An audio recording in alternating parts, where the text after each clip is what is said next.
E aí galera do Verbo Enem, tudo bom? Eu sou o professor Álvaro e eu vou falar hoje, eu sou professor de Biologia e eu vou falar sobre a prova de Ciências da Natureza do Enem para vocês.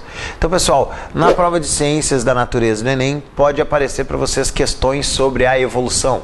Tá? Então a evolução é a parte da biologia em que a gente vai estudar como os seres vivos evoluíram ou como foi a adaptação desses seres vivos ao ambiente. Então as teorias evolutivas foram se transformando com os anos até chegar no que hoje tem sobre a evolução.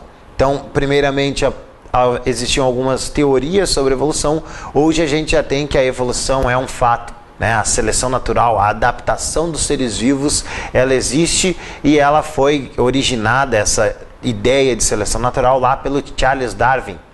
Então, em 1855, ele lançou o seu livro A Origem das Espécies, onde ele falava sobre a seleção natural. E ali começou toda essa teoria sobre as características ou sobre como ocorria a evolução. Então, hoje em dia, nós temos que a evolução já é algo que é um fato e ela é uma ciência estudada pelos biólogos. E existem alguns fatos que provam que existe a evolução, que nós chamamos de evidências evolutivas. Então a prova do Enem pode querer te falar sobre algumas evidências evolutivas para que tu tenha noção ou que tu saiba o que é a evolução. Primeira coisinha, pessoal, fósseis. Os fósseis são evidências evolutivas, pois através de fósseis a gente consegue analisar a forma do esqueleto dos seres vivos e ver como é que foi modificado esse esqueleto nesses seres vivos atuais, ou se foi extinto esse ser vivo em alguma forma, se existe algum parentesco com os seres vivos que existem atualmente, através dessa análise de fósseis. Também através de fósseis tu pode ter acesso ao DNA desses seres vivos. Então o DNA dos seres vivos também é também uma evidência evolutiva. Então a análise do DNA, de sequências de DNA, tu pode comprovar ou mostrar que existe parentesco entre espécies diferentes. Então os fósseis são um importante artefato que o biólogo tem para estudar a evolução, para que tu possa fazer uma comparação com os seres vivos que existiam há milhares de anos. Já dentro da embriologia comparada, pessoal, a gente tem alguns órgãos que tu pode analisar dentro da embriologia.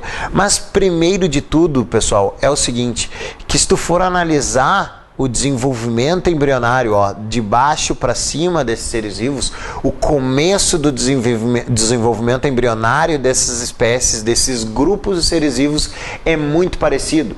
Então nós temos digamos um padrão de desenvolvimento evolutivo do organismo, do embrião dessas espécies. Então a gente pode dizer que esses seres vivos têm uma origem em comum, ou seja, existia um padrão de desenvolvimento, as adaptações dessas espécies, desses indivíduos a ambientes diferentes, foi levando então a modificações no desenvolvimento embrionário. Então, uma coisa muito interessante é que no começo do desenvolvimento embrionário, do nosso desenvolvimento do mamífero, nós apresentamos fendas branquiais. E essas fendas branquiais existem aonde? Lá nos peixes, que vão formar as brânquias. Só que como nós somos adaptados ao ambiente terrestre, essas fendas branquiais foram se modificando até formar, por exemplo, a laringe, que vai fechar para formar um caninho para que a gente consiga respirar. Então, se nós compararmos o desenvolvimento embrionário, a gente vai ver que existem muitas características semelhantes nesse desenvolvimento, mostrando então que os seres vivos apresentam um ancestral comum, uma origem em comum da onde surgiu todos os seres vivos. Então tá, pessoal, essa foi uma introdução à evolução aí para vocês. Então a gente fica por aqui e até a próxima aula.